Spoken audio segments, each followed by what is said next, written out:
J'ai pas les codes. J'ai pas le bon profil.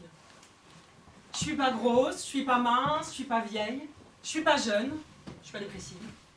Je suis pas tout à fait en colère et je suis pas héritière. Je suis pas parisienne, je suis pas un télo, je suis pas populaire, je fais pas de scandale à la télé, pas de caprice dans les journaux, pas de mystère sur Instagram. Je suis pas rescapée direct d'une guerre, d'un génocide ou d'un drame personnel et de toute façon si c'était le cas je vous le dirais pas. Je m'appelle Laureline Koons et non pas Ake Koons ou mon Koons sur la commode. Femme, blanche, urbaine, bobo, intermittente, CSP moyenne, provinciale, sexuellement satisfaite. Engagée premier degré, solide et mère de famille. Non mais sérieusement avec ça, tu crois vraiment qu'il va y avoir des rôles intéressants sur scène et dans la vie à part ceux que tu t'écris? Ah, j'ai qu'à faire un spectacle personnel, intime, autobiographique, sensible sur des questionnements drôles et profonds liés à la place de la femme, à la redisposition des rapports amoureux, professionnels de l'amitié dans la société post-MeToo et faire ma révolution romantique. Moi vivante, ça jamais. C'est un truc de bonne femme le sujet intime. Moi je suis un bonhomme à l'intérieur. Moi je veux pas seulement jouer avec Brando, Nicholson, Pacino, De Niro. Moi je veux être Brando, Nicholson, Pacino, De Niro. Je veux être à la table des hommes avec Gabin et Ventura. Je veux des « Are you talking to me ?» ou des tas de beaux yeux, tu sais. Ou des « On bandera quand on aura envie de bander !» Je suis un bonhomme, moi, à l'intérieur. D'ailleurs, mon mari me dit toujours « Tu vois, Laureline, dans notre couple, moi, je suis l'homme moderne. Et toi, t'es l'homme macho. » Je m'appelle Laureline Koons, et non pas Ake Koons, Koons Clan, mon Koons sur la commode, ou vole au-dessus d'un nid de Koons. Laureline Koons, femme, 15 ans, bourgeoise, prolo, maman gaga, fille à gogo, germanique, francophile, citadine, centrée, belle allure, bonne santé, bonzo, aucun signe distinctif particulier. Grand nez?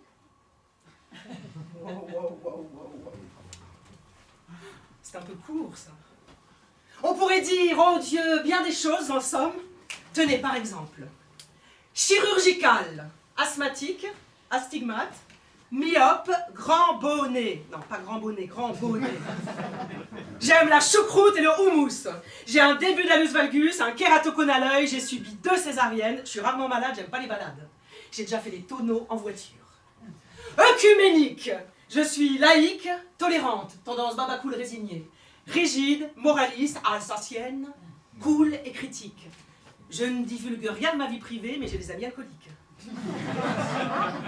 Je suis honnête et voleuse, jalouse et bonne amie, j'ai les pieds plats, mais les seins fermes, ou le contraire. Dans le métro, je dis pardon même quand on marche sur le pied. Célébrité, j'ai 4 étoiles et demie sur Billard et Duc. Wouh! On m'a déjà cloné un site internet sans permission, demandé des photos dédicacées en Belgique, je suis fichéique, genre actrice incognito du Topito. Éthique, je ne crache pas dans la soupe. Je suis prétentieuse et modeste, un télo et grotesque, j'ai pas toujours voté. J'ai déjà fait un discours pour un élu, je fais du show business et du socio-cul, j'ai pas peur en banlieue et je passe bien dans les pince-fesses. Je hais les politiques, enfin bon, sauf ceux qui sont mes amis. Iconoclaste, je sais imiter Lucchini. C'est merveilleux. C'est formidable, c'est génial. Allez con, on en crève de bêtises infinies. Mieux vaut les merveilleuses émanations du sexe et du verbe des textes que les atroces enfers de la banalité quotidienne et de la crise. Et je sais aussi imiter Depardieu. Bon ça c'est fini. Hein. Je savais faire Sarkozy. Je vais vous dire, madame, monsieur, hein, ça aussi, c'est fini. En vrac, je suis fâchée, sentimentale, passionnée mais peureuse, frissonnante heureuse, je crois à mon horoscope quand il est bon mais pas aux superstitions. J'ai des vrais amis garçons, j'ai eu ma première relation sexuelle à Je me mets pas en scène, je aucune photo privée, je suis pour l'ouverture de savoir et pour l'ubérisation de la société et pour être rémunérée à juste valeur. J'ai peur de Big Brother et je m'en fous, j'aime le théâtre et les grosses têtes, le bonheur de la poésie, le rap nostalgie, je suis un garçon manqué, une fille réussie. Je suis éclectique et pointu, populaire étendu, tendance schizophrène, chevelu. J'enseigne, je me renseigne, je connais sur la question, je suis contre tout, je vais trouver la vérité, mais j'argumente, je suis paradoxal, les zinzins, j'aime les contrepétris, les alexandrins, les poètes positifs et les auteurs bipolaires. J'ai un groupe de sang rare, je suis fiche à la banque de sang. Je me demande sur Facebook, principalement, je me demande qui va jamais donner, j'aime bien le droit, que la ressourcerie, les heures de bon posséder, le réalisme, le muscle, la transparence et le mystère. Je crois à la possible révolution des robots. Je lis tout très vite les problèmes politiques, les explique pas les contenus du bas d'Israël, les interclassiques polaires, les textos, les manifestes et les théories du complot. J'ausculte le net, je scrolle les murs, je décrypte la réalité politique, je m'ennuie lors des débats et je trouve fascinant la langue de bois. Je suis incorruptible, parfois. Je vais voir des films en fonction du nombre d'étoiles et de l'orientation politique d'un journal. Ensuite, je lis des critiques après avoir vu le film sans sur accord avec mon journal. Je crois tout savoir, mais je ne sais rien. Je suis engagé par mon goût de pensée. Je lis les mannequins. Je sais pas comment sortir la bien-pensance. Je comprends tout. Je tolère. Je suis engagé, mais ouvert, nihiliste, dadaïste, mais romantique. Je suis sur Twitter, XX, ça me fatigue. Génération Y et datée, cataloguée, culibriste de la langue, jongleuse de mots, catcheuse vocale. Ça, c'est un peu comme catégorie kermesse, cirque, bal ou fête à neuneux. J'aime trop les mots, tous les mots tracent la tête, pécade dans la bouche, les mots courts, les mots coquins, les mots d'argot, les mots bio, mais américains, je suis rapide, scientifique, très trop, pas dans le vide, j'ai envie, je respire jamais. Je suis meilleur dyslexique, asthmatique, obsessionnel, monomaniaque, révolté, entier, tout multi-voix, compulsif, sexuel et de la liste. Voilà.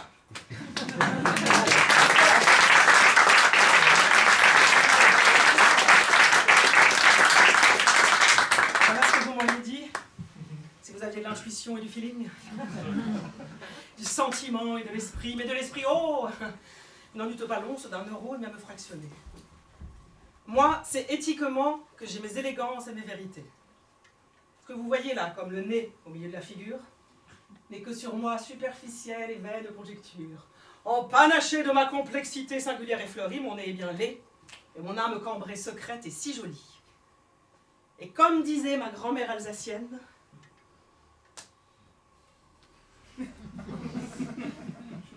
arrête de te plaindre. Pendant la guerre, on se plaignait pas. T'es contente à Paris, hein? T'as tes amoureux. Eh ben, il faut plutôt un mari. En plus, t'es vieille et t'as un grand nez. Mais bon, grand clocher n'a jamais dénaturé belle église.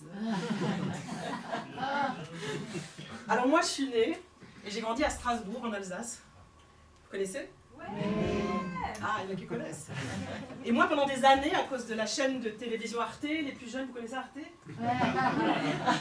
Moi, je suis persuadée que le seul événement de toute l'histoire de l'humanité, c'est la Deuxième Guerre mondiale. Mais je vous jure qu'il ne s'est jamais rien passé d'autre.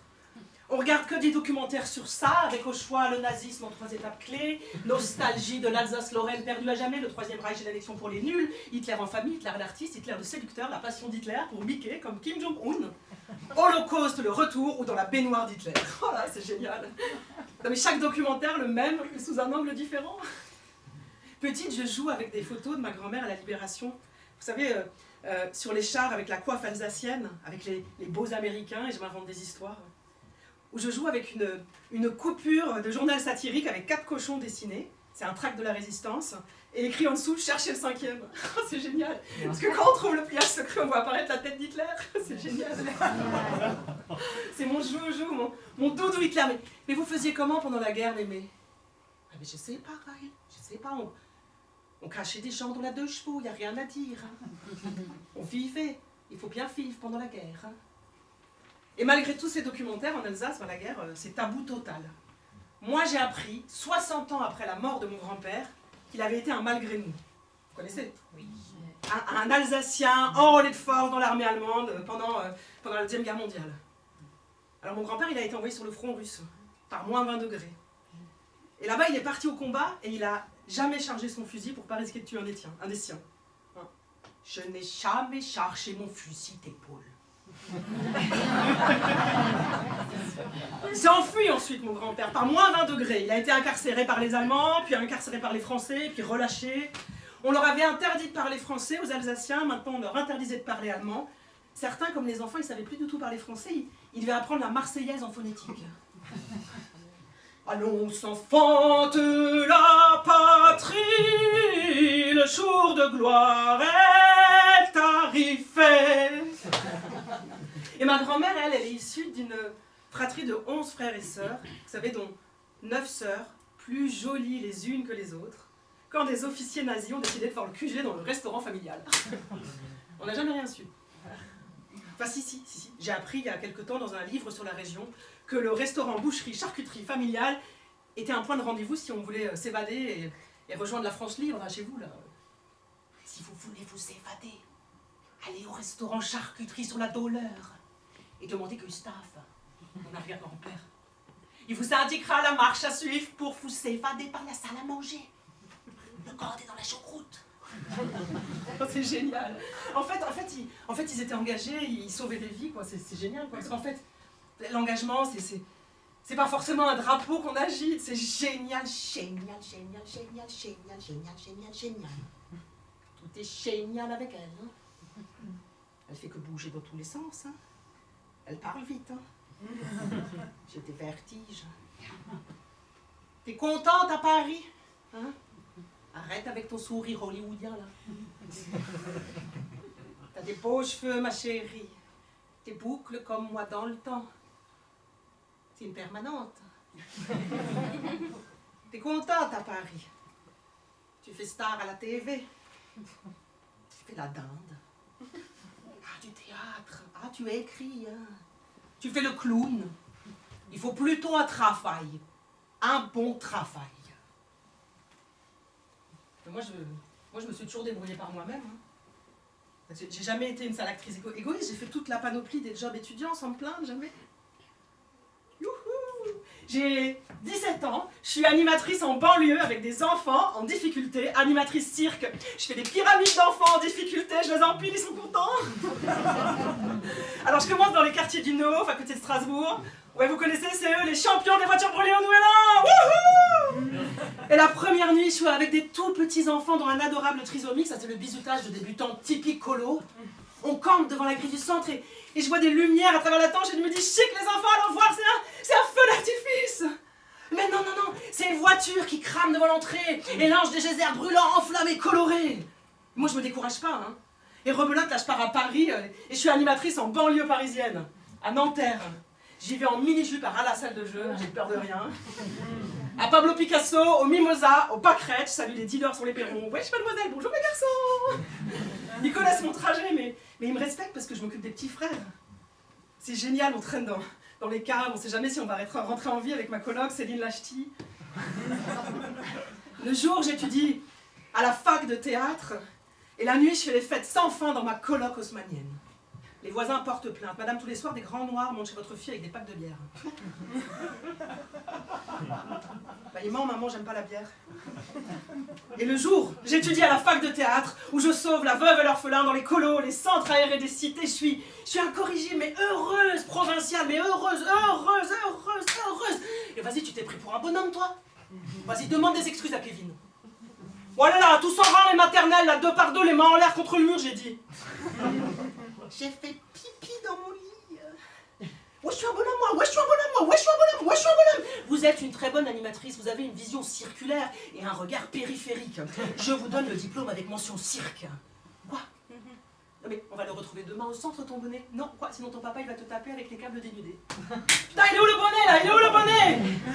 Voilà, alors le respect est la pierre triangulaire du cercle, du bien-être de l'enfant. Il faut toujours lui parler comme une grande personne. Vas-y, respecte-toi là, respecte-toi. Je suis pas une salope. Ma maladie c'est l'épilepsie. Si Dieu le veut, je serai footballeur, Inch'Allah. Comment je suis été débarqué au pays? On veut pas travailler, l'école c'est pourri, ça fait chier. Les professeurs aussi. Mauvais enfant de la patrie, à peine 12 ans et des conneries. Délinquant, n'a pas morpion, c'est votre déraisonnabilité qui va être bien poétisée jusque dans le fond de vos cités. Mais gare aux rondes meurtrières qui viennent troubler la fête quand les censeurs pointent leur tête.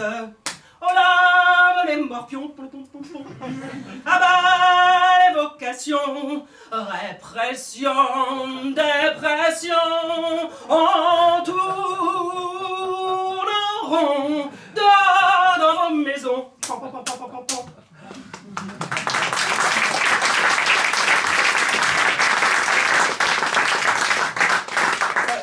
Les enfants, alors après, je me diversifie un peu et je fais toute la panoplie des jobs étudiants, je te jure.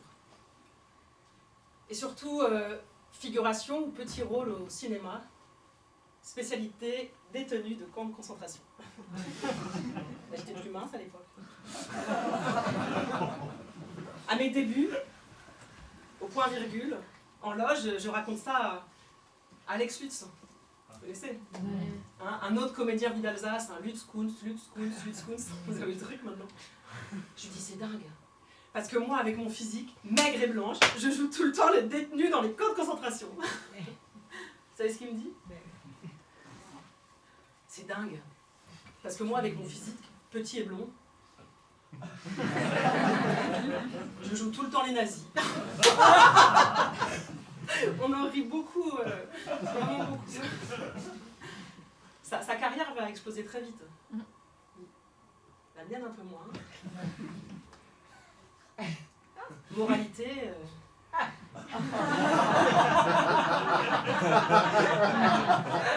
en carrière d'artiste aussi, le nazi rapporte plus que le déporté.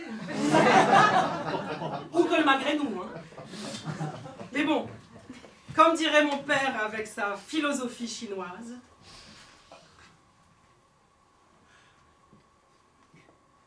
à trop vouloir grimper en haut de la montagne.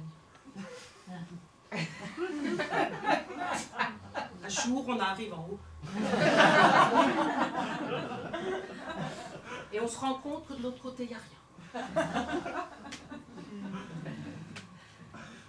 Je me suis toujours débrouillée par moi-même et le point culminant, l'acmé de cette carrière de petit job étudiant, ça a été mon expérience de guide à la Tour Eiffel. Pour le plus grand bonheur de ma grand-mère. T'as enfin trouvé un bon travail. Fini de faire la dinde et le clown. Hein. La Tour Eiffel, ce sera aussi mon premier texte, celui pour lequel le gros producteur s'engagera. Elle me permettra de faire des cours de danse, de masque, de mime, de clown, mémé, et un bac plus 5 d'études théâtrales. Oh là là là là, oh là là. Les études les plus génialement inutiles. L'extase universitaire où l'on étudie la dramaturgie des utopies en réponse éco-résistance à l'esthétisme et du cynisme dans la deuxième moitié du XXe siècle. Ou les origines de la poétique des intermédialités relatives au sous-texte des récits auto-personnels de théâtre post-contemporain. Ou sémiologie, dialogue en dialogue, fonction libératoire para-analytique pour une étude de la psychanalyse d'Hamlet. Oh putain, l'éclate totale, hein. À cette époque, une de mes amies est la maîtresse de DSK. Les plus jeunes DSK, vous connaissez? Ok. Lève, tout, le droit de cuissage, le Sofitel. Elle me dit, ah, elle est très belle, hein, très spirituelle. Elle me dit, ah là là, j'étais dans sa garçonnière l'autre jour à 4 pattes, DSK derrière. Je voyais ta tour Eiffel avec tes petits ascenseurs. Je me disais, ça y est, on y en a réussi, ça c'est Paris. Ah, tout m'impressionne, je suis tellement provinciale. La tour Eiffel, ce sera donc mon premier texte. Celui pour lequel le gros producteur s'engagera. Ich kann Deutsch sprechen, soy una alumna de la Casa d'Espagnol. What's your name? Regardez vos temps corniches. Wow. Mais très bien, mademoiselle, je vois que vous maîtrisez plusieurs langues. C'est important quand on postule pour être agent d'accueil à la Tour Eiffel. L'ascenseur social de Mémé était un leurre, et les seuls ascenseurs que je prends à ce moment-là sont ceux de la Tour Eiffel. Vous savez, les petits en verre qui montent du 2e au 3e étage, monter, descendre, monter, descendre, monter, descendre, monter, descendre, monter, descendre. Capacité d'accueil, 22 personnes. Alors 15, c'est mieux si on veut respirer. Une dizaine de boutons, dont 4 à actionner régulièrement. Montée, ouverture, fermeture, descente. Une trotte tout en haut, une trotte en bas, une trotte en haut, une trotte en bas, une trotte en haut, une trotte en bas, une trotte en haut, une trotte en bas. Ce qui pour une heure à ce poste fait une moyenne d'une 30aine de montées et descentes. S'il n'y a pas de panne. Le vent d'altitude, l'air froid qui s'engouffre d'un coup quand les portes s'ouvrent, ou l'effet de serre sous le soleil.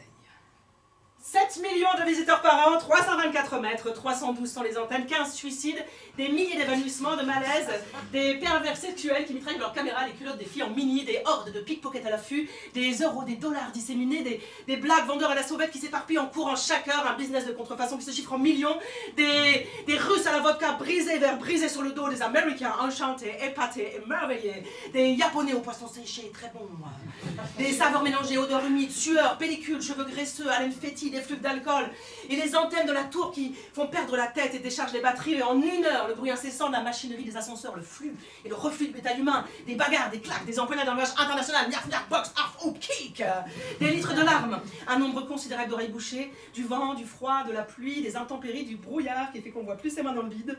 Oh, des gens pressés par leur guide. Bon, allez, plus que 2 minutes de visite, faites vos photos, achetez vos souvenirs, ensuite c'est tour de la ville en bus, péniche sur la Seine, Notre-Dame, le Louvre, pause à Saint-Michel et spectacle au point virgule. Et la tour Eiffel qui tangue sur 10 mètres, de droite à gauche, de gauche à droite, Groc à gauche, mal de terre, vertige, adrénaline, l'aspiration constante. Été 2003. Je travaille. Pour les plus jeunes, la canicule, la première canicule. Le soleil tape à travers les vitres, j'ai chaud, les touristes arrivent en hurlant et en se faisant des signes, chaque groupe veut entrer en rang serré. Ils bloquent les portes. Je me lance. Le prochain ascenseur en face dans 2 minutes. Ils crient, on a chaud, on a chaud, on a chaud, on veut monter. Et moi aussi. 2 Allemands polisseurs, merci, thank you, dankeschön, auf Wiedersehen. Je monte, la tête collée à la vitre. Non, pas ça, non, s'il vous plaît, non. Non. Un énorme monsieur lève son bras. Et colle son aisselle juste au-dessus de ma tête. Il sent, il sue, il goûte ses poils dégoulinent sur mon visage. Je me fais toute petite, regarde, désolée. Ah, il me sourit, tout rouge, tout moite, tout dégueulasse. Moi j'ai envie de crier, mais casse-toi, sale monsieur, tu pues, écarte-toi de mon espace vital. 1 minute 30 plus tard, nous sommes en haut, je n'insulte pas, je reste poli. Merci monsieur, dankeschön, auf Wiedersehen. Je redescends à l'agonie, coincée, humiliée. J'avais pas remarqué la dame américaine, vous savez, et son regard à l'américaine. Look, honey,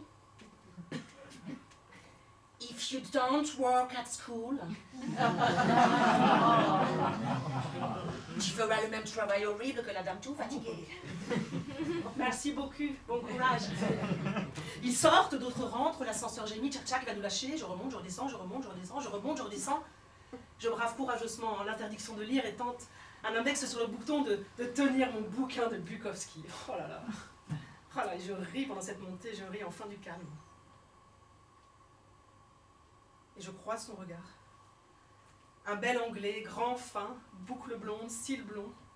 Il lit derrière moi, tout contre mon épaule, tout blond, froid et chaud à la fois. Et au moins il sent bon. Je ne le regarde pas comme si de rien n'était. Il me susurre. Exciting. Son haleine à lui est sucrée. Nous poursuivons le voyage collé comme pour 30 secondes d'éternité en sursis. Et je le sens me serrer fort, fort, très fort. Vous me serrez fort, c'est pas permis. Il se rapproche à chaque ligne un peu plus et murmure go on, sugar honey baby. Read, lis, ne t'occupe pas de moi, mais c'est interdit. Don't worry, nous ne faisons rien de mal. Qui êtes-vous? Celui dont tu as toujours rêvé, French Sherry, quoi? Tu sens comme c'est beau, can you feel me? Oh, je vais perdre mon emploi, je perds pied, je perds tout. Lâche-toi pour de vrai, tu verras. L'ascenseur du plaisir monte, monte, monte, monte. Oh, je retiens ma respiration pour mieux le sentir. Oh, Bukowski veut se joindre à nous, il se marre, il veut sortir du livre. À 3, c'est mieux, à 10, c'est mieux. Ah, laisse-nous tranquille, vieux cochon. L'angle, les boucles blondes, peau blonde, haleine blonde sucrée me dénoue ma cravate et s'en sert pour nous lier tous les deux. Je suis nue dans l'ascenseur de la Tour Eiffel et je me laisse faire. Personne ne s'occupe de nous, maintenant mes reins écrasent son ventre, il murmure « Excitant, exciting, are you afraid? Est-ce que tu as peur? Je suis dans l'île, j'ai pas peur. J'ai pas peur, je m'évanouis, j'ai pas peur. Je cambre les reins à mort, j'ai envie de me retourner là maintenant tout de suite, je me retourne, je lèche la sueur avec ma langue, il me maintient avec sa main fine mais drôlement forte, il me défie. Give it to me baby. Je ne maîtrise plus rien, il me prend, je me rends, je capitule, je l'ai crié, je crie ah! Les portes de l'ascenseur s'ouvrent. Je cherche mon bel anglais blond, je regarde, me dit, je vois mon flé dans les vides, j'ai les cheveux tirés, la chemise mal boutonnée. Des dizaines, des centaines, des milliards de Chinois, hilar, me pointent du doigt et se marrent. Quoi, qu'est-ce que j'ai? Ils se font des apartés, ils rient plus belle. Mon femme avec eux, ils rient toujours, ils me disent oh, blue eyes are very beautiful. Can we touch? Can we take a picture? Non, non, ils pensent même pas. J'ai chaud. Je retrouve mon bouquin de Bukowski par terre et j'entends un écho lointain. Exciting, ting, ting, ting.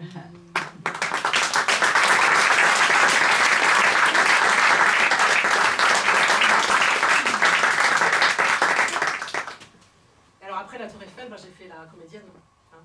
Je me suis lancée comme humoriste. Et j'avais jamais vu un one-man show, je savais même pas ce que c'était. Et j'avais jamais vu une scène slam, et un ami m'a fait découvrir, et ça a été la folie, la passion, quoi. Je suis entrée en religion, j'ai écrit tout le temps. Et quelques mois après, avec mon pote, on a été champion de France de slam. grâce à mon texte dyslexique, je vide avec les jeux de mots, bref. J'ai adoré le pouvoir de la parole, vous savez, participer à des soirées avec plein de gens de plein de milieux différents, défendre ce qu'on a à dire, écrire un nouveau texte chaque soir, ça a été vraiment... Bref, un gros producteur m'a prise en main. Sa femme, qui participait au même cours de théâtre que moi, lui avait dit « Ah, faut vraiment que tu viennes voir cette fille parce qu'elle a vraiment quelque chose. » Quand je lui ai joué mes textes dans une salle immense, avec aussi ma première metteur en scène, lui, il fumait un long cigare, comme ça,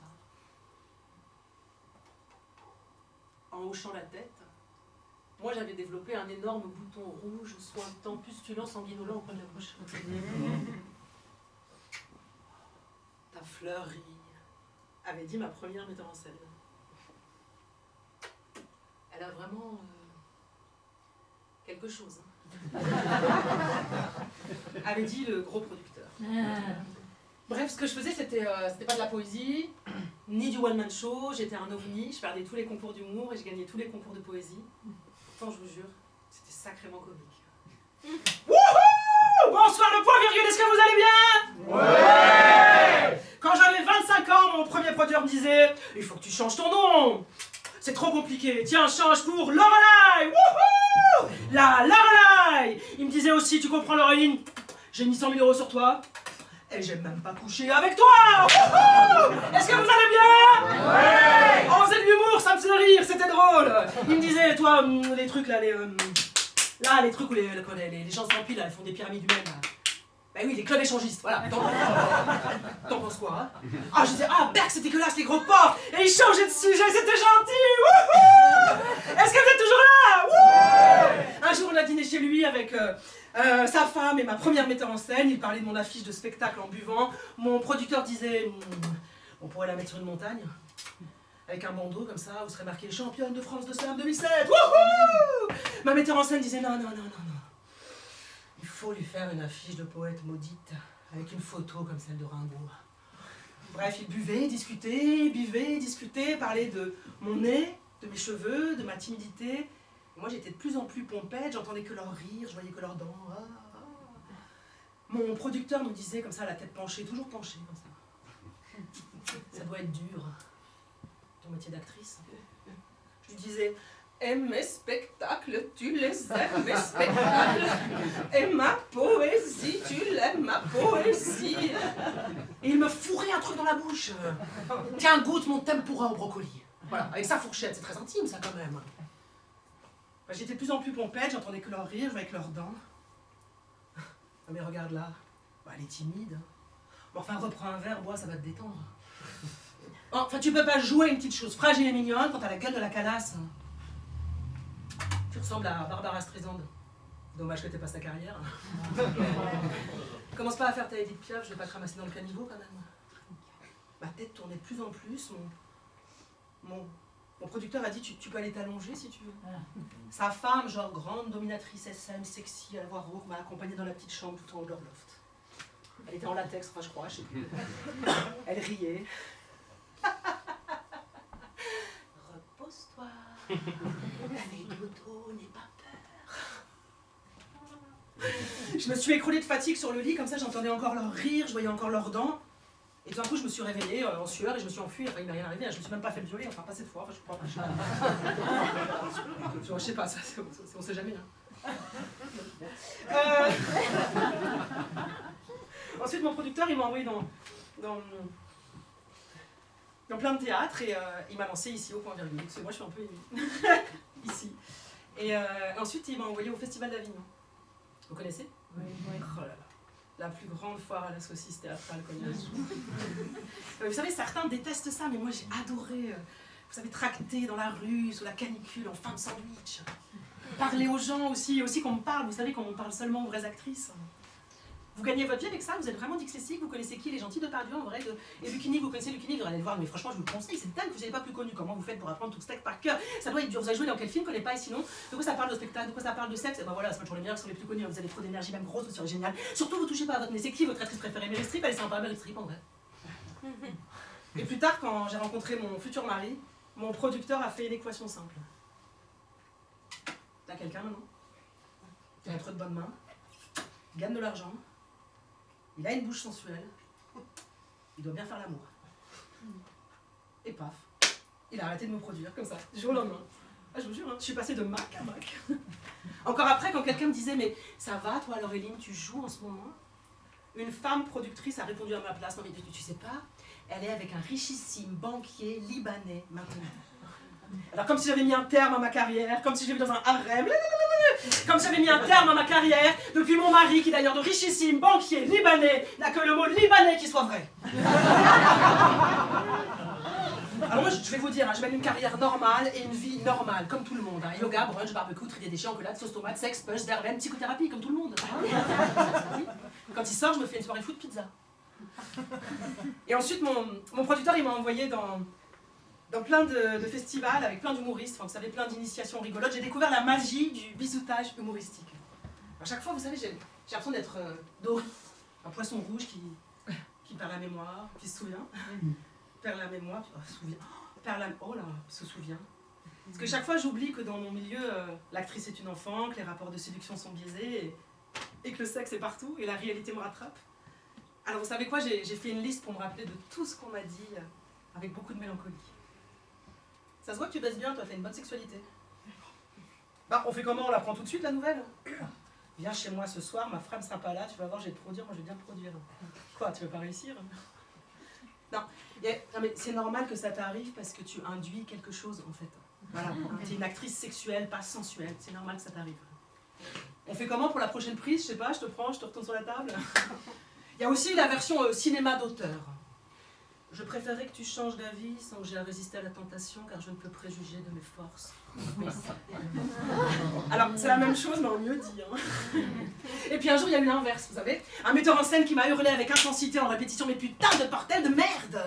Arrête d'avoir peur. Je suis pas avec toi parce que je t'ai baisé ou parce que j'ai envie, mais parce que je t'aime. Enfin, j'aime ce que tu fais, j'aime ton travail. Merde! Ça m'a vexé quand même un peu. J'étais gros, j'étais enceinte du premier. Bon, en même temps, ça m'a fait du bien et je me suis dit, bientôt, le problème de la sexualité se posera plus. Je pourrais parler business à la table des hommes. Youpi. Mon père a une belle phrase de philosophie chinoise à ce sujet. Accrochez-vous. Avant l'amour, la femme est yin et l'homme est yang. Après l'amour, la femme est yang et l'homme est yin. Au contraire.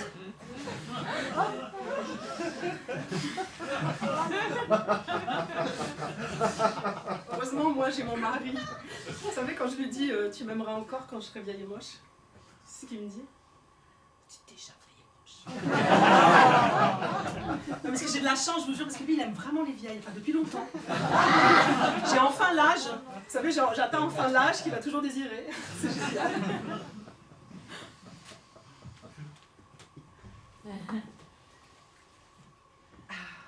À la piscine municipale du 14e arrondissement de Paris, je vais à l'aquagym après mon premier Avignon parce que j'ai grossi. Alors je porte, vous savez, un maillot de bain moule tête, un maillot de bain, un bonnet moule tête, un maillot de bain beige rose qui pendouille, des lunettes de piscine, mais je suis quand même la plus belle parmi les mamies, hein. Toujours soigner son décor. Lui, il pousse un tonitruant, il y a la bordel font chier de prendre toute la place avec l'aquagym des mémés. Je souris. Il fend l'eau vers moi tel un dieu phénicien ou un sandwich grec.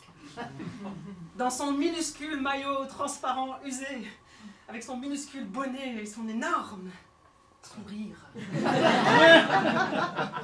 Dans un crawl chaloupé, il s'approche de moi, il me dit, enfin je crois, je sais plus, il me dit « ça baigne ?» Il était une fois un mec et une fille, ils vécurent enfants et firent beaucoup d'heureux. Putain de story à la Love Connery. Burk, moi je suis contre par principe. Faut pas pousser mémé dans les orties, tirer au flanc, se laisser aller à romantiser. Oh l'amour, la bête arnaque, oh la chienlit, hein. Ah ça on nous en vend à tout va de la belle idée simplette, hein. Moi je suis cynique, je suis râleuse, je suis française. Hein. Et puis un jour, par un beau matin, on a marché sur ma lune, on a saccagé mes projets. Mine de rien, la bouche en cœur, t'as tout rangé. Non mais je reste contre, hein, par principe, je dérange pas mes convocations, on sait jamais, hein. Un train peut en tacler un autre. Hein. Oh mais quand même, oh l'effet de ton prénom sur mon organisme, tu m'as coupé le verbe sous le pied, la tête dans le cul, les pieds dans les nuages, moi. Je faisais pas de plan sur la moquette, aujourd'hui je dis, oh, t'as vu, s'il n'y avait pas de nuages, il ferait beau. T'es un sourire enfant de plein dedans, un steak saignant, du sucre à la crème, t'es mon suppositoire, mon calmant. Oh, tendre, édulcorant. Maintenant, chaque fois que je te vois, je pense à des marrons glacés, au ski en été, au pouvoir des bras, à la Méditerranée. Mystère et boule de gomme, cet homme. Il n'y a plus d'impasse sur mon sexe. Ma dyslexie s'est amourachée de ta boulimie. T'es mon con, mon cubain, mon gris-gris. Plus de chichi, plus de rébellion. Filons à Las Vegas, chérie, filons. Voilà, c'est mon futur mari, le Libanais. Avec toute son histoire de guerre à lui, qui me permettra de nourrir mon désir d'engagement et ma très grande culpabilité. Alors on vit, tu vois, nanana, on vit l'amour fou, nanana, la passion, l'engagement, le mariage, nanana. J'accepte de marier à 8 mois de grossesse pour que notre fils ait la double nationalité, la passion, le mariage, l'engagement. Et moi j'ai jamais rêvé de ça, moi. Moi je crois qu'au divorce. En fait, tout le monde est polyamoureux dans ma famille, post-divorcé, au 5e reconcubinage chacun. Moi j'ai jamais voulu me marier, hein. Le mariage c'est tellement ringard, moi je voudrais vivre, mourir et écrire dans une chambre de bonne, à moi, jusqu'au restant de mes jours. Quoi? Mais t'es vraiment une sale actrice égoïste. Ça c'est comme l'histoire du raccoon quand on est allé faire du camping au Canada. Là j'ai vu ta vraie nature. Et parce qu'une fois on a fait du glamping au Canada. Alors l'idée c'est de payer très très cher pour vivre dans des conditions très rustiques, dans une cabane au fond des bois avec des lampes frontales, des lampes à gaz, vous savez, et des toilettes sèches. Loin, très loin dans la forêt, c'est génial, hein, c'est génial, tu peux faire de la randonnée ou du kayak. L'horreur, enfin, pour moi, pas pour mon mari qui, lui, nourrit une passion, chemin de Compostelle, ascension des sommets, méditation en marchant. Enfin, si tu crois que chez nous, en Alsace, on a attendu la révolution écologique pour mettre des Birkenstock et aller au sauna à poil comme les Allemands, hein. Nous, on était écolos avant l'heure, bref. Oui, mais oui, c'est beau, la nature divine, les montagnes intactes, le silence mat, les arbres centenaires et le putain de musique qui ne dit que moi. Je te le pardonnerai jamais. Quand on est allé jeter nos poubelles au stand de tri du parc naturel, là j'ai vu ta vraie nature. Tu es un monstre comme toutes les artistes, comme tous les putains d'actrices. Pardon, mais j'ai eu peur. Je n'avais pas de lampe frontale, mais toi, oui. Je sais. Il faisait nuit noire dans le camping sauvage. Je sais. Et tu t'es enfui comme une lâche quand on a vu les yeux jaunes nous scruter en haut du séquoia géant. Tu m'aurais laissé mourir tout seul, dans le noir, dans la forêt. Mais non, mais j'ai eu peur. Mais si, mais tu t'es enfui. Mais enfin, chérie, c'était un raccoon, un petit raton laveur. Ben, on savait pas. Ça pouvait être un ours. Pardon, mais j'ai eu peur. Tu es un monstre. T'aurais vendu ta mère pendant la guerre. Si j'étais né en 17 à Leidenstadt. Qu'aurais-je fait en 39-45? Et vous? Mais moi je suis pas un héros, moi je suis qu'une artiste. Parce que j'ai choisi comme mari un Libanais, vous savez. Alors avec un arabe post-traumatique, cyclotimique qui a vécu la guerre, moi je me suis dit que j'aurais plus peur de rien. Ah bah j'ai dit bienvenue à la vie avec intensité, hein, les hauts très hauts, les bas très bas. Non mais tu peux pas lutter. Parce que, tu vois, si t'as pas vécu, je sais pas, une guerre civile, il a toujours raison en fait. Ça lui donne un crédit fou ce qu'il a enduré, tu vois. Hein, ça fait de lui un mec bien. La guerre, c'est son totem d'immunité. C'est un carte joker. Moi, chaque fois que j'essaie de me séparer, paf, son pays se fait bombarder et c'est reparti pour 10 ans.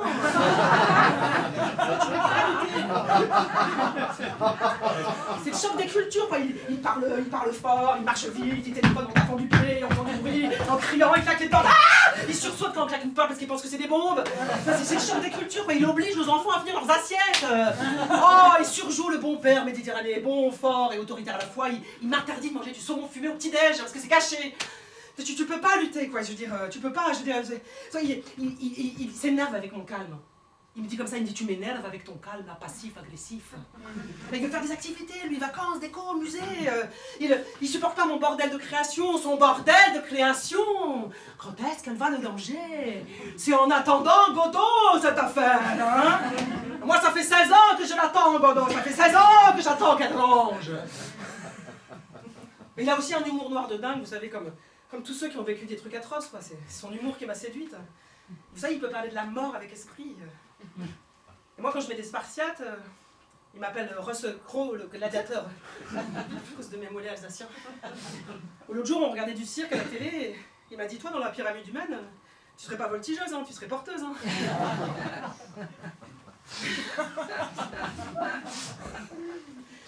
Mais mon beau-frère m'avait mise en garde à notre mariage, il m'avait dit « Il te taquinera toujours, mais il sera toujours là pour toi. » Putain, il est toujours là, quoi.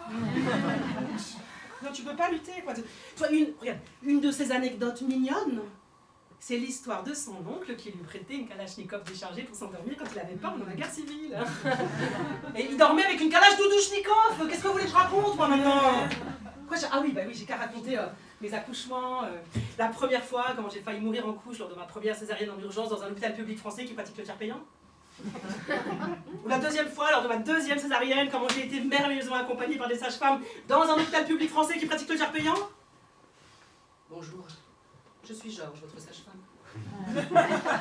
Je viens vérifier si la succion du bébé au sein se passe bien lors de la tétée. Alors depuis, moi, pour déculpabiliser d'avoir eu de la chance, le Liban, c'est devenu mon deuxième pays. Hein. Un pays qui a la même taille que l'Alsace, en fait. Mais oui, c'est ça, c'est presque pareil. C'est un petit pays frontière, objet d'enjeux géopolitiques plus grand que lui, multiconfessionnel. Oh, mais c'est génial, génial, génial, génial, tout est génial. Moi, il faut comprendre d'où je viens, parce que moi j'ai grandi avec une photo de mon père qui trônait dans le salon, le montrant complètement à poil, couvert d'argile verte, en train de faire une posture de tai chi ou de qigong sur une île grecque couverte de gisements d'ossements de baleine. Mais il faut comprendre d'où je viens. Moi j'ai vécu l'avant et l'après d'un monde qui change. Moi je les comprends, les hommes. J'ai toujours été dans le cerveau d'un homme blanc de 40, 50 ans. Je veux dire, je les comprends. Je précède leurs blagues de cul et leurs pensées. C'est mon père, il me racontait tout. Je sais pas, ils tentent le coup, ils essaient. Bah, moi aussi j'ai toujours essayé. Enfin, c'est le type est gentil. J'ai pas beaucoup fait les hommes mûrs, peut-être ça m'a manqué dans mon parcours. La seule fois où il y a un homme plus âgé, sans compter le premier, c'est 50 ans, j'avais 14 ans parce que tout le monde était plus âgé. Hein. Donc la seule fois, c'était avec un réalisateur. Ah, il m'a fait coup du film, il m'a dit j'ai chez moi, voir Barry Lyndon, mon film préféré. Je me suis retrouvée chez lui en culotte et en short piqué pendant 3h23, j'ai regardé le film, j'ai pas bougé. À la fin, il a juste tendu la main et j'y suis allée. Où ça? Mais dessus. Oh là là. Ça a duré 3 minutes, mais là pour 3h23 de film, attention, 3 minutes délicieuses. Peut-être qu'il voulait pas voir le film en fait. Ah purée, c'est la seule fois où j'ai couché avec un réalisateur. C'est idiot, j'avais déjà tourné dans le film.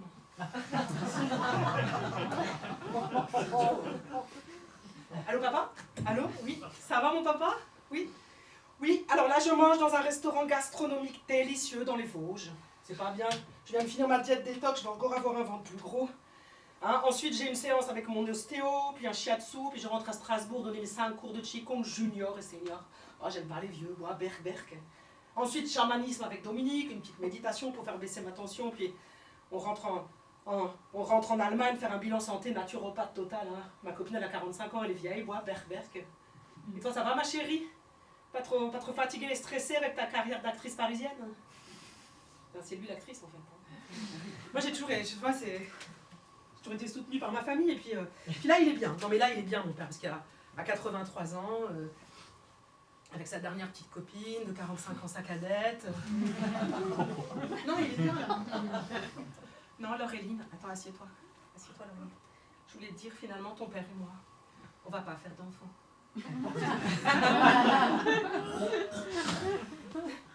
Pourquoi?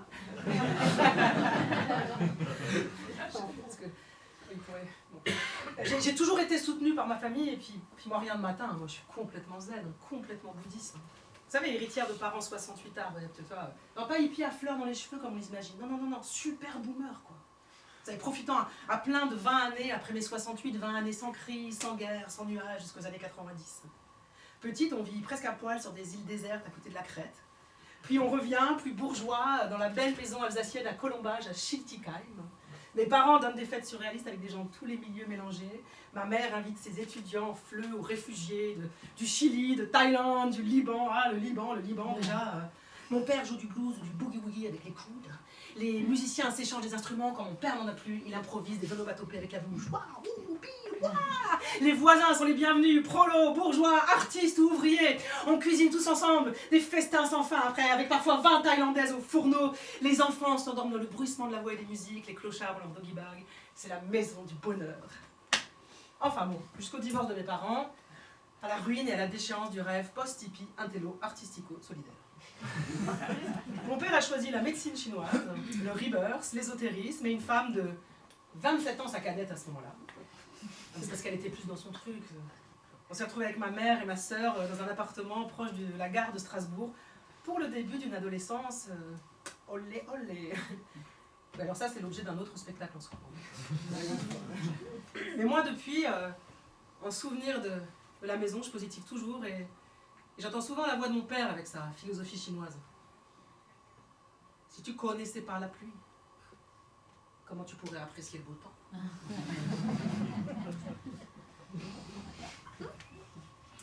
Ma première metteur en scène me disait, ses yeux noirs plantés dans les miens, tu sauras vraiment réussir le jour où tu déplairas complètement à tes parents. Et tu seras toujours un peu moins drôle que les autres, et c'est normal. Ah, t'es une poète, voilà. Et tu finiras dans la Pléiade, voilà.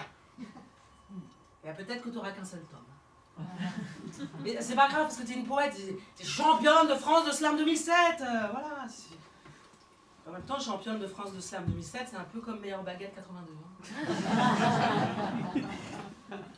À mes débuts, ma première metteur en scène veut faire de moi une actrice iconique, si elle savait.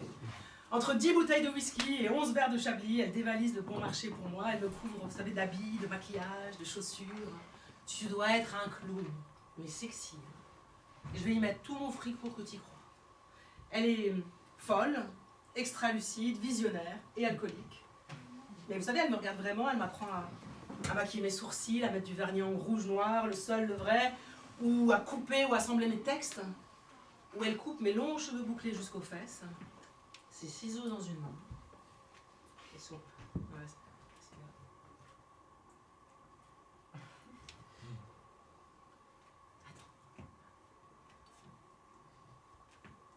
Attends. Oh. Il faut... Arrête de te cacher derrière tes cheveux, là, comme ça, là, voilà. Il faut qu'on voit tout ton visage en entier. Ouais. Oh là là, c'est dingue. Ah, c'est dingue parce que... Alors comme ça, tu ressembles à Louis XIV ou d'Artagnan. C'est dingue, on dirait un vieux tableau. Enfin, me regarde pas comme ça, on va pas coucher ensemble, devenir lesbienne. On fait déjà tout ensemble. Je fais pas si petite, je n'ai pas si grande. Alors, elle conduit comme une dingue, vous savez. Elle crie, saigne, vocifère, moi je l'essuie, je la ramasse dans son sang, parfois dans son vomi. Alors un jour, j'en peux plus, je me barre et elle écrit et vit alors recluse. Elle veut trouver la phrase parfaite. Lorsqu'il y a 1 an, Laurine Kuhn, ça sonnait à ma porte. Le désamour que j'entretenais avec le milieu du théâtre était au beau fixe. Hein. Et puis un beau matin, Laurine sur le seuil avec ses hauts talons, son grand nez, un vrai théâtre irrésistible et violent est entré dans ma vie. Alors moi je voulais que demeure l'espace parfait que je m'étais organisé depuis mon renoncement au spectacle. Oui, mais voilà, une dyslexique surdouée de la langue. Un phénomène sexuellement artistique débarque chez vous un beau matin avec ses kilos de texte en désordre. Tant pis pour le beau fixe. Salut à toi, tempête de Lolo. Ah mais oui, vous savez, la fille aux yeux de Prusse, au nom d'Alsace, vous tient avec ses brouillons merveilleux, son audace transie, sa gêne palpitante, hein, son intelligence aux 1000 secrètes. Et comme la seule façon de jouir à plusieurs est de rire, on rit, on rit, on rit. L'artiste, celle qui avait sa place à la table des hommes à une époque où ça se faisait pas beaucoup, et la femme se sont dévorées, et un jour plus tard, elle se suicide. Et moi, depuis, j'entends toujours sa voix. Ben surtout, tu touches pas à ton nez. Hein. Oh, quand ton visage se détend, tu ressembles à Monica Vitti. Un peu, hein. N'aie pas peur, travaille, travaille, travaille. Et ne dis jamais à personne que tu travailles sur toi. Trouve-toi un banquier. Toi, il te faut un banquier dans la vie. Hein. Un banquier libanais. Et si tu fais un bébé, il faut que tu puisses le laisser à quelqu'un dès que tu n'en peux plus. Voilà. Ne reviens jamais en arrière. Arrête de te mettre la tête à l'envers. Ton amant, ça peut aussi être ton travail. Hein. Inspire-toi des divas, je sais pas moi, la Calas, Férouz, Montserrat, Kaltoum, Barbara, voilà. Écoute-les chanter là, regarde comme elles sont dedans, regarde, écoute-les chanter, regarde. Mais oui, c'est ça. Non mais c'est ça, mais moi si c'était à refaire, moi je ferais pas actrice française. Hein. Moi, je ferais pas slameuse française, je ferais pas autrice française. Hein. Non, non, moi, si c'était à refaire, moi, je ferais résistante, je ferais survivante. Moi, si c'était à refaire, je ferais Joséphine Baker. Voilà. Non, non, non, non, non. Non, non, moi, si c'était à refaire, moi, je ferais pop star. Et surtout, la plus grande pop star internationale engagée de tous les temps.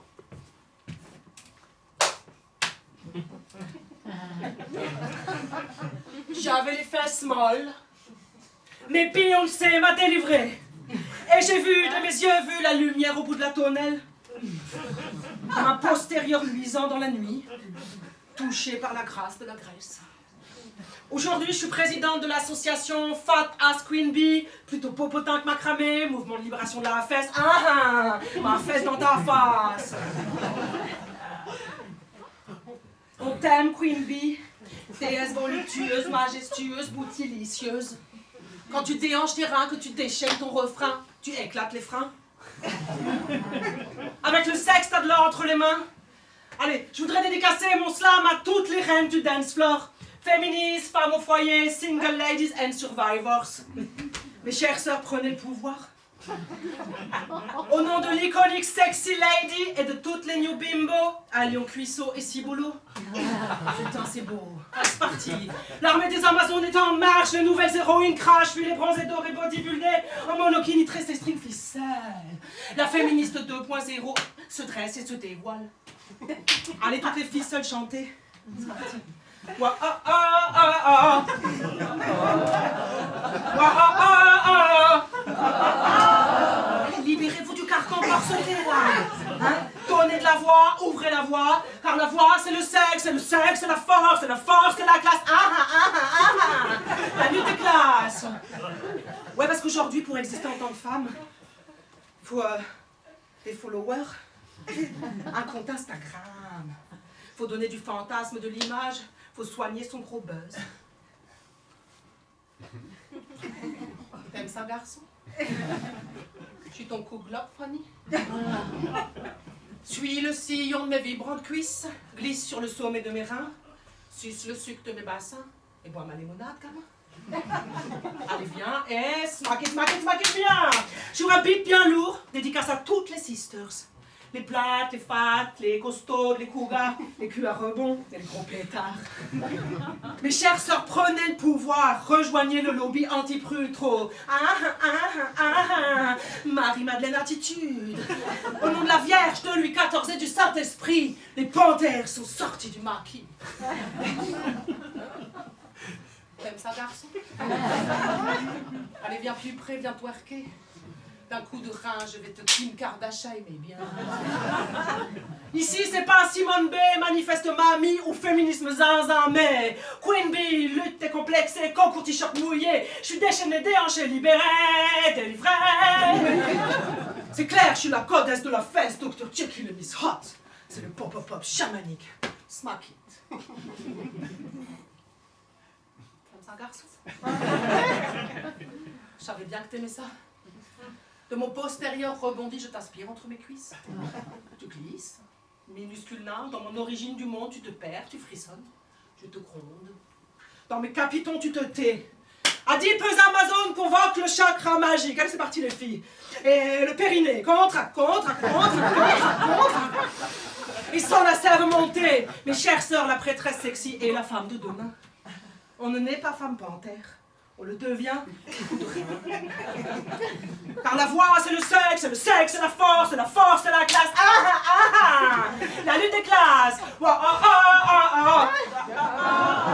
Wa ah ah ah. Wa ah ah ah.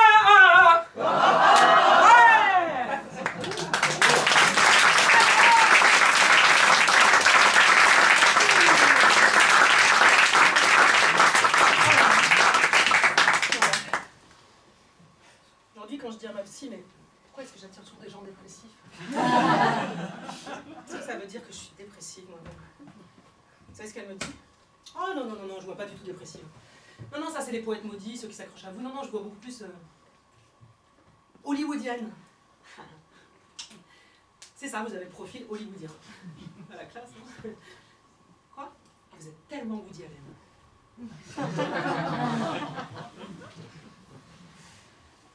Plus tard, quand mon mari veut un deuxième bébé, après tout ça, Moi, je suis vraiment tiraillée. Je me dis, je sais pas, attendons un peu s'il se passe quelque chose maintenant dans ma carrière, un rôle, un contrat, un miracle. Parce que, j'entends la voix de cet acteur célèbre au sujet d'une amie humoriste, non mais avec 2 enfants en banlieue, c'est fini, elle est morte. Ou j'entends aussi la voix de mon ex-agent, c'est toujours mieux de faire un enfant quand on est sur la pente ascendante, Laureline. Attends un peu.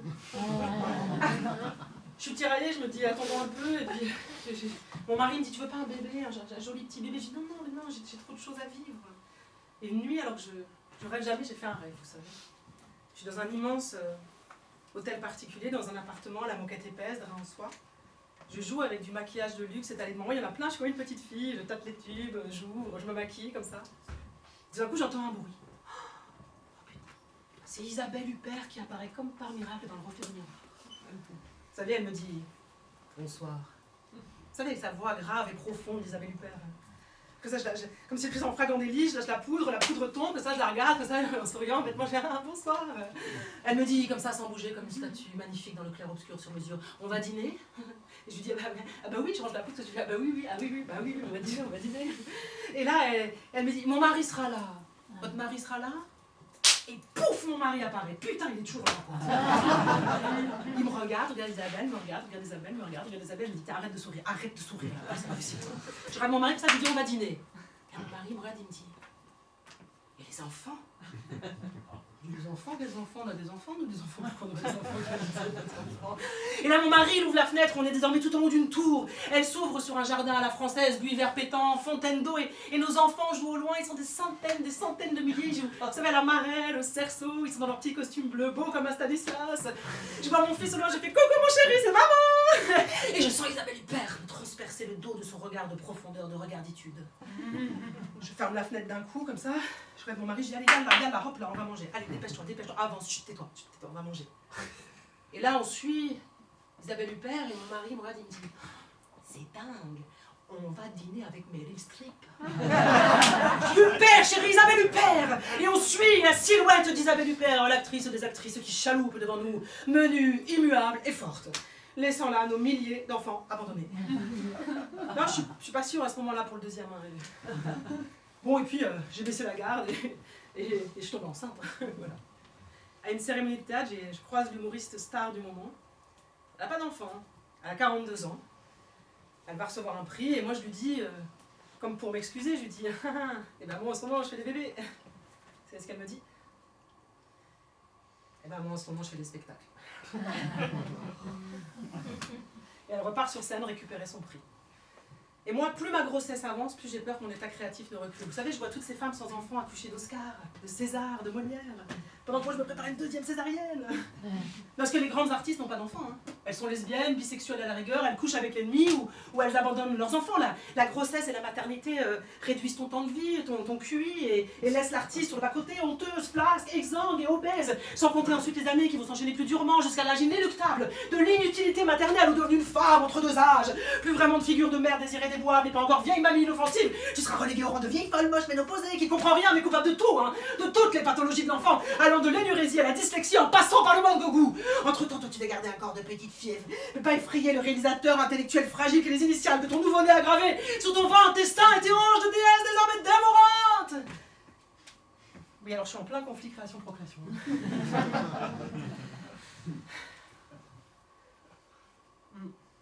T'imagines Frida Kahlo torcher son mioche entre deux coups d'éclat de coups de pinceau. Camille Claudel a applaudir les sculptures de Patastel. Virginia Woolf se serait-elle suicidée si joliment si elle avait des luttes à la charge et l'obligation de leur montrer la voie du bonheur. Simone de Beauvoir, est-ce qu'elle se laisse emmerder quand elle pense et qu'elle fume? Comment elle s'appelle l'autre? Jeanne d'Arc. Jeanne d'Arc. Aurait-elle été cette héroïne brûlante au bûcher si elle avait été la reine du fameux fondant mi-cuit coulant chocolat caramel? Cite-moi une femme qui a pu devenir une grande artiste et être une bonne mère de famille. À part Meryl Streep, hein. Bonheur, quelle connerie. Tu m'aimerais encore quand j'aurais pris 20 kilos et que je serais une artiste heureuse et consensuelle? Mais t'es déjà grosse et consensuelle, ma chérie. J'ai de la chance, il aime les grosses. Ça me rend heureuse. Et en même temps, ça me rend coupable, vous voyez. J'ai tellement peur de plus travailler, d'être épanouie aussi. Je vais perdre ma carrière avec toute cette joie, mais que ferait Meryl Streep à ma place? Moins de cinéma, c'est sûr.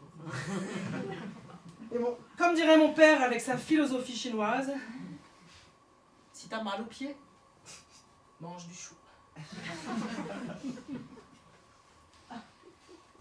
Mon bébé ne veut pas sortir. 5 jours après le terme, il fait déjà le poids magnifique de 4,1 kg. Le sens du suspense est héréditaire. Alors moi, comme toutes les vraies actrices, j'ai rendez-vous pour accoucher par césarienne. Mais attention, moi c'est à l'hôpital public, pas en clinique privée, j'ai mes convictions, actrice engagée. On me dit, en arrivant à l'hôpital, soyez prête à entrer en scène à n'importe quel moment. Ok. Oh, c'est mon mari, moi j'ai un petit falafel, là, lâche ce falafel, bordel, ça va être... T'as pas honte, toi t'aurais mangé des falafels pendant la guerre, hein? Bon, pour la mise en place, je suis finalement sans mon mari, presque à poil, devant des inconnus. On me câble, on m'arnache, on me shoot, je me laisse faire, habituée. L'anesthésiste brune me dit, et sinon vous faites quoi dans la vie? Actrice, waouh, autrice aussi géniale, championne de France de slam, spécialité rapidité, super. Bon, allez, c'est parti, je vous mets la schnouf, me dit la blonde. Et tout d'un coup, tout s'accélère. On me hisse et je m'assois avec mon gros ventre et mes grosses jambes sur mes grosses fesses. Je dois faire le dos rond pour la piqûre de rachis anesthésie coincée par mon énorme ventre écrabouillé sur mes lourdes jambes enflées nouées en tailleur, elle-même écrabouillée sur mes gigantesques fesses aplaties.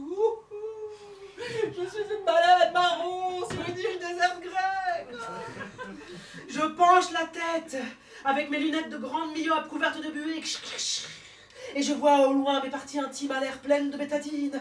Oh, spectacle de désolation. Oh, je suis un nu, je suis là, je suis moi. Assume, Koun, je pense à Timothy Yoré. La blonde essaye de piquer entre mes vertèbres pour la rachis anesthésie. Ouh, je ris, pleure. Je suis une baleine marron, myope, obèse et qui sue. Moby Dick se noie dans la honte.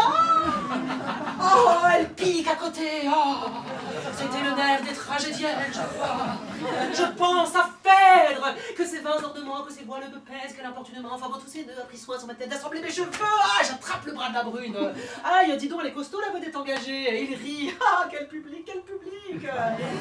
Pablo, l'infirmier doux et fan de rap, me dit, tout va bien, ça va aller. Moyen quand même, Polo, moyen. Hein.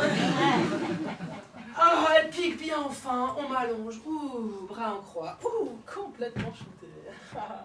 Je papote avec les infirmiers, je suis hi, ça va. Ouais, voilà, la chirurgienne arrive. Oh, elle est tellement classe, avec un vrai travail, pas une dinde. Hein.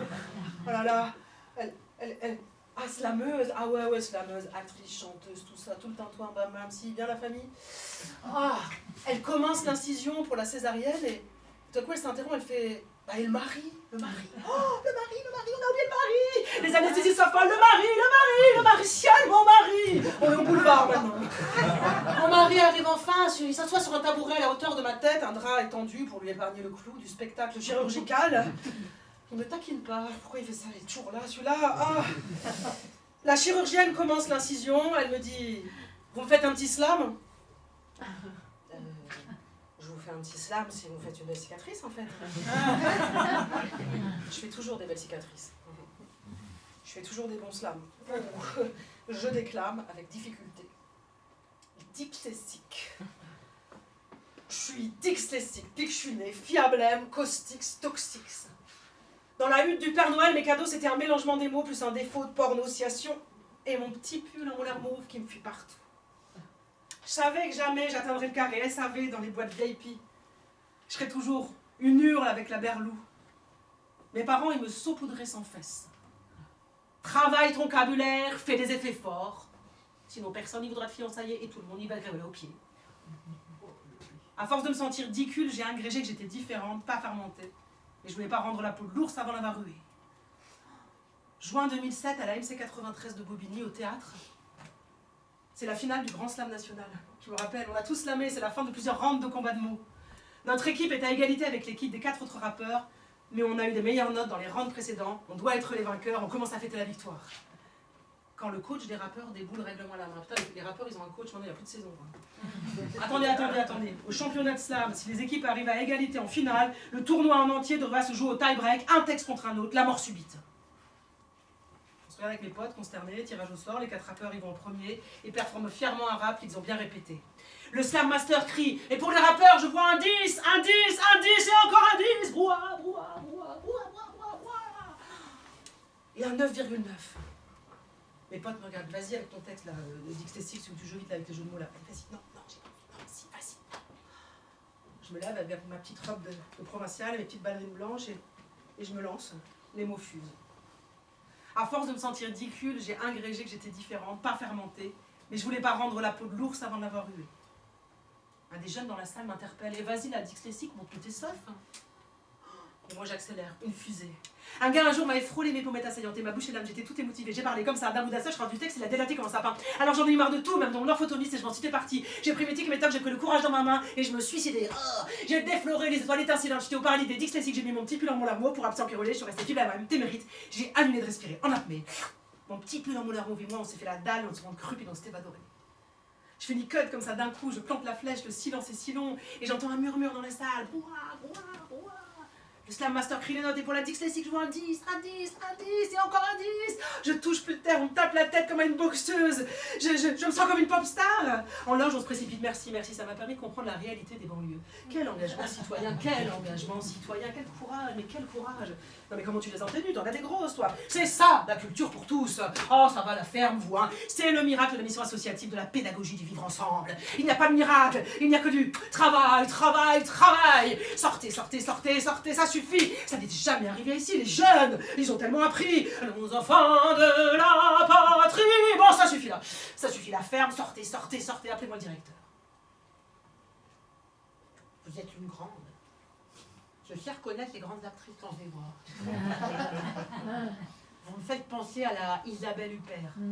Jeune. C'était comme une naissance. La machine s'affole, tic-tac, bip. J'entends une voix, on la perd un peu là. Non, non, non, non, je sens tout, mon corps tombe, mais mes pensées s'envolent. Mes textes me reviennent en bouquet, je suis là, mais comme séparée de moi, comme lorsqu'on joue la chirurgienne très classe devient manutentionnaire de chantier. Ratatatatata, ratatatata. Je suis passée au rouleau perforateur, au marteau-piqueur, je suis perforée, excavée, démolie, et je joue. Je suis rapide, scientifique, votre par le j'ai oublié, je respire jamais. Je suis myope, dyslexique, asthmatique, obsessionnel, monomaniaque, révolté, anti-tout, multi-moi, compulsif, sexualiste, tout va bien, ça va aller, tic ta gueule, hein. Voilà ce que vous m'auriez dit si vous aviez de l'intuition, du feeling, du sentiment et de l'esprit, mais de l'esprit. Vous n'en dites pas l'ose d'un neurone. Ah, tic-tac, bip, doucement, ça va aller, on vous perd un peu là. Non. T'aimes ça, garçon, je t'en globe, Fanny, suis le sillon de mes vibrantes cuisses. On vous perd un peu là, je vous fais une petite propofol. Oh, le propofol, depuis le temps que j'en rêve, la drogue de Michael Jackson. C'est un must, c'est un signe, les nœuds de la scène accompagnent ma performance. Et moi, j'ai joué Michel Jacon, le sosie officiel de Michael Jackson. Je suis méchant, je suis très très méchant. Arrête de te plaindre, pendant la guerre, on se plaignait pas, il n'y avait pas de propofol. Je crois que t'es belle quand tu fais ça. Tu seras là à Noël pour la dinde? Ben, pas moi. Oh, c'est de la bonne. Je vous l'avais dit, ouais. Le suspense est à son compte, j'entends des mots comme macrosomie, gros bébé, ustensile. Je repense à mon père qui me disait avec sa philosophie chinoise, c'est dommage que j'ai eu que des filles avec des gros os comme les miens. T'as une actrice avec des gros os. La chirurgienne me dit, le bébé arrive, poussez. Ok, donc je pousse en césarienne avec les organes dehors. C'est possible, allez-y. Je pousse et je pense à mon bientôt ex-joli ventre plat. La chirurgienne extrait le bébé en un mouvement sec qui crée une décompression énorme. Je ressens comme une chute dans le vide, mon souffle est coupé. Elle dit, eh ben dis donc, elle a des abdos la dame. Je regarde mon mari comme ça dans mes dernières forces, je lui dis ça vu, c'est yoga ça. L'anesthésiste blonde passe en riant, ça va pas durer de toute façon. On rit, mais quel public. J'entends un cri, je dis très fort, alors il est bleu ou bien? Mon mari est libanais, cheveux noirs comme l'ébène. La chirurgienne bégaye, puis tout le monde comprend la blague. Merde, je suis humoriste ou bien? Vous connaissez pas le sexe? Non. On n'a pas voulu savoir. Oh là là, mon meilleur rôle, je vous dis. Public d'excellence. Drogue premium, mise à nu, tragicomédie. Une Meryl Streep. Spectaculaire et magnifique. Hissée dans les airs. Une géante petite fille gargantua. Je ressens une force immense, je ressens une fierté immense à accoucher d'une petite fille, un jour une femme, en tout cas une héritière du féminin. Je pose ma main sur elle, je regarde mon mari et ma fille à tour de rôle et à nouveau cette empreinte rouge écarlate. Je ne la laverai pas. Regardez, regardez. Au bout du couloir, à travers la baie vitrée là-bas, la tour Eiffel scintille.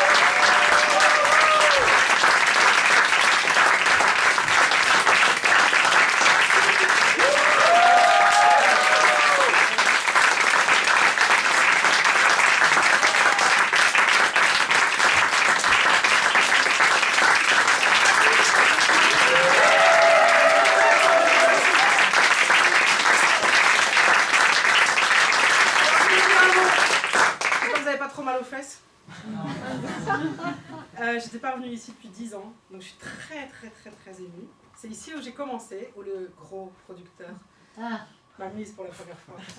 Et où Antoinette Orgé-Colin, qui je crois est présente dans la salle ce soir, m'a donné ma chance. Donc, je suis super. Donc, je veux dire merci Antoinette, je sais pas où elle est. Merci. Voilà.